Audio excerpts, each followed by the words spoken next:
Hello guys, welcome back to my top video of 2011. This is the second video. This one I'm going to focus on horror films. This will be my top 10 favorite horror films of 2011. I'll do this the same way. If I have the DVD or Blu-ray that I'm talking about, I'll show it. If not, you'll see the poster or you get the idea. So first up, let's have a tip of Guinness here. Good stuff.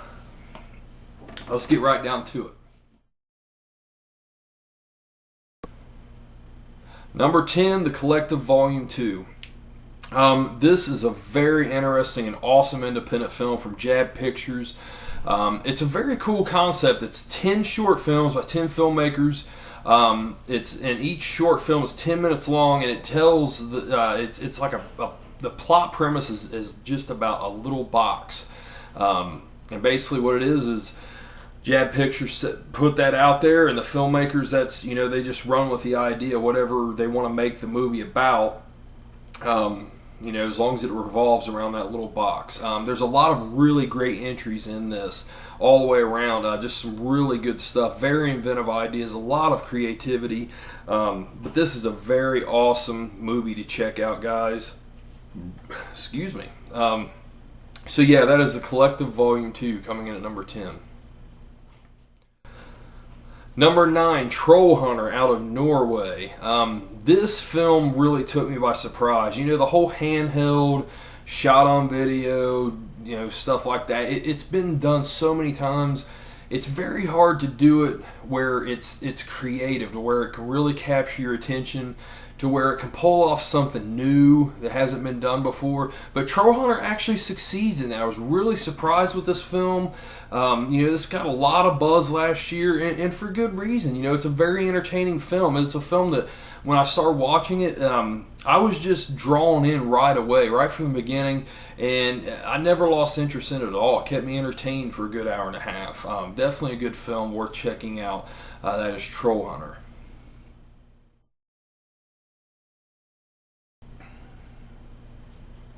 Number 8, The Last Circus, which comes up to us from Spain. This film was... I don't even know how to describe this film. It's so different from anything I've seen before. I've actually watched this film twice. The first time I watched it, I reviewed it.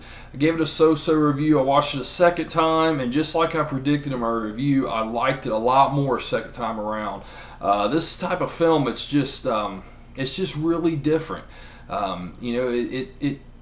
The first time I watched it, I didn't know what to expect, and it started off one way and it ended up going in a completely different direction. It threw me off. Watching it a second time, knowing what to expect, I really enjoyed it. It's just a great film. It's a surreal film, very dreamlike, just really over the top at times, very violent at times, funny at times. But it's definitely worth checking out, and I'm just waiting to hear of them doing an American remake of this. I'm sure it's going to happen sooner or later. But anyway, guys, definitely check it out. That is The Last Circus. Coming in at number 8 is the sequel to Malevolence, and this is Bereavement, which is actually a prequel to that movie.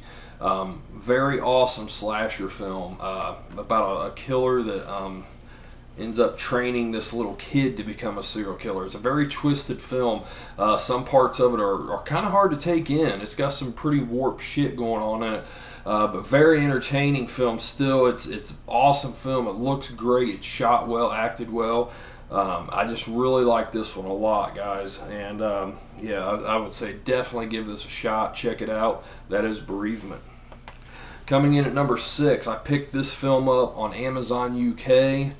I didn't know anything about it. I just blind bought it because it was really cheap, and that is The Dead. And this is actually coming out on DVD and Blu-ray here in the States, Region 1 release here very soon, I believe sometime in February. I say definitely check this out, guys. This is one of the most, I'd say one of the best serious zombie films to come out in quite some time. I just really enjoyed it. It really turns the conventions on its head. Most of this movie takes place during the day. It takes place in Africa. It's just little twists like that can really go a long way, and it has excellent effects. The story's really good. It's just an excellent zombie film, guys. I definitely recommend checking this one out. That is The Dead. Coming in at number 5, this is a film that, man, I had so much fun the first time I watched this with my buddy Brandon, and this is Chillerama. Just fucking awesome. Anthology film, takes place at a drive-in, and it's basically 3 movies all in one with one wraparound story. Just really good stuff, guys. Just a lot of fun. It's a grindhouse style film, exploitation style film, drive-in. You know, all those things all mixed together. It's not meant to be taken serious. Some of it's absolutely ridiculous, and it's supposed to be. You know, it's not all good. It has its moments, like the Werebear one. I didn't care for that too much, but all of the other ones are very enjoyable. I thought it's a very fun movie with a very high replay value, and this is definitely one that you should pick up and throw in when you're having a party. Fun movie, definitely. That is Chillerama. Coming in at number 4, a movie that gained quite a bit of buzz before it even came out. I was very anxious to check this out, and it definitely didn't let me down. That was Hobo with a Shotgun. The great Rutger Hauer playing the lead role here of a bum that just gets tired of all the filth on the streets. So he literally gets a shotgun and takes matters into his own hands, vigilante style. And that's basically your premise. Part-time, it's exploitation, it's trauma, it's crazy, it's gory, it's funny as hell. It's just awesome fucking movie. I really, really like this one a lot. I've watched it several times. Another one with a high replay value. I think that this movie is destined to go down as a cult classic. I think it already is. And I just think that people are just going to start loving this film more over time. It's an excellent film. That's Hobo with a Shotgun. Next up, coming in at number 3, is Tucker and Dale versus Evil.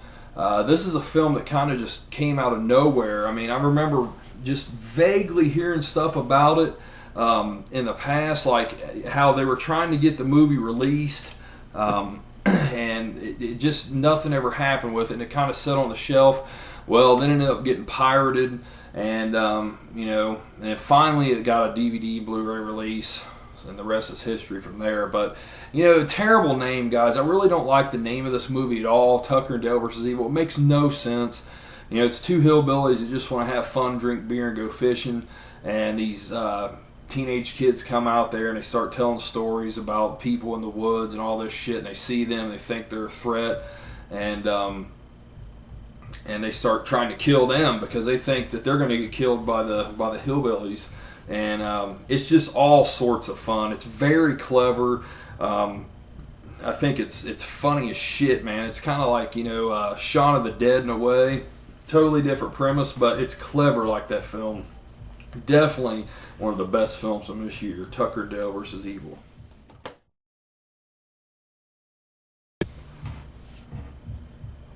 Number 2 is Black Death. This is a film that I actually watched on Netflix, and it's still on there right now, that deals with the very real issue of the bubonic plague that happened in the 1300s. This is just it's a great film. You know, this is another one that I didn't know what to expect. I heard a few things about it, and I decided to watch it, and I was just floored at how much I really loved it, because, you know, it's about these guys that are sent from the church to go and check out this village. You know, the whole world's just ravaged by this plague, but there's this village that, you know, everything's fine and they're not experiencing this. Well, the church thinks, you know, there's all kinds of witchcraft and shit like that going on, so they send people to check it out and to eradicate the witches and, you know, the heretics and all this shit. And you know, it definitely doesn't play out how you would expect it. I like this movie so much because not only is it well acted, it's well written, but it also gives you different viewpoints of what's going on. It's not just saying, okay, the church is just great, they're holy and all this. It shows you the other side of the coin too, and it leaves it up to your own interpretation. I mean, it shows the good and the bad on both sides of the issue on this, and that's why I think it was so excellent. Sean Bean is in this. He's just a great actor. He definitely fits the role perfectly in this, but it's just an excellent film. I loved it, and I definitely recommend checking it out. That is Black Death. Okay, guys, before we get to number 1, we got to take a drink of Guinness here. And this may be a controversial call for some of you. Some of you may wonder why I have this film up here at number 1. But for me, this was no question. Since I first seen this movie, there was no question at all. I didn't see any other film possibly topping this from last year. And after it's all said and done, that's exactly how it's been. Number 1 for me from 2011. It's the best horror film. Goes to Insidious. Now, I know, once this movie came out, it got a huge buzz. Like, everybody was talking about how fucking scary it was. It was the scariest thing since The Exorcist. It was the scariest movie ever. And it just got a really big buzz going. But then the backlash hit, which always happens with films like this. A lot of times films get so hyped up and then people see it and they're like, what the hell, Well, I had heard a lot of the hype, but I don't put a lot of weight behind a lot of that stuff because there's been so many movies that came along people's talked so much about, and I feel that way. They're just like, it's whatever, it just doesn't turn out to be that good. But with this one, I'm saying my personal experience with this one really scared the shit out of me. I mean, it really made the hairs stand up on my arms. I mean, and I'm being completely honest, this creeped me out. I love the setting, the feeling of this movie. It was just very realistic and authentic, and I know people that even liked part of it, like the beginning, then they didn't like the end part of it.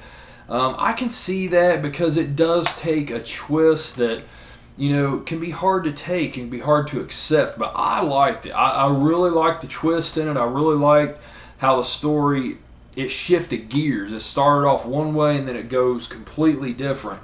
And for me personally, it just definitely worked. And there's just so many creepy elements to this film. It holds up well. I've watched it a couple times, and both times it's been a long time since a movie has creeped me out this much. I'd say probably since the very first time I saw Blair Witch Project. It's probably been that long since I've been creeped out with a movie like this. So, yeah, this one definitely gets number 1 for me. I just all around love that James Wan. I think he is a genius filmmaker. I can't wait to see what he does next after this. And Saw, I mean, he's just, he's made some damn good films that's going to go down in history, I think. So, yeah, number 1, best horror film 2011 for me is Insidious, no doubt. So, guys, I hope you enjoyed my list. There's a couple films I didn't get to see from 2011 that may have made the list. I don't know. The Woman was one of them. Lucky McKee's latest film. There's a few others I can't remember. But, yeah, I do want to throw in here a couple honorable mention films. And number 1 would be the French film The Pack. This one I was going back and forth debating on whether to put this in my top 10 or not. It's a creature film out of France. We all know of the great horror films that come from France, High Tension, Inside, and on and on and on, Martyrs, and all those. But guys, this one kind of let me down. I just didn't. It was kind of a convoluted story. They didn't really flesh out the story too well at all. There's just too many things left open in this. But I did still like it. I like the creatures a lot. I like a lot of the atmosphere that comes along with the creatures. It's still worth checking out. I don't know if this is ever going to get a Region 1 release. This is actually a Region 2 DVD that I have. But you can get this really cheap if you have an all-region player. You can get this for like $6 on Amazon UK. Definitely worth checking out. So that's one of the honorable mention horror films. And the other one would have to be Scream 4. I like this series, but I hate the trend that it started. That's what I always say about Scream. This was actually pretty good. I think that it serves the franchise well. I enjoyed the movie. I didn't think it was great. I thought actually this one was a little overhyped because I heard a lot of good stuff about it, and I didn't think it was quite as good as what some people said it was. But still a good film, still enjoyable. And like I said, a good entry to the franchise overall. It was good to see a lot of the main characters back and everything. So, yeah, I'll give that an honorable mention. So, yeah, guys, that's it.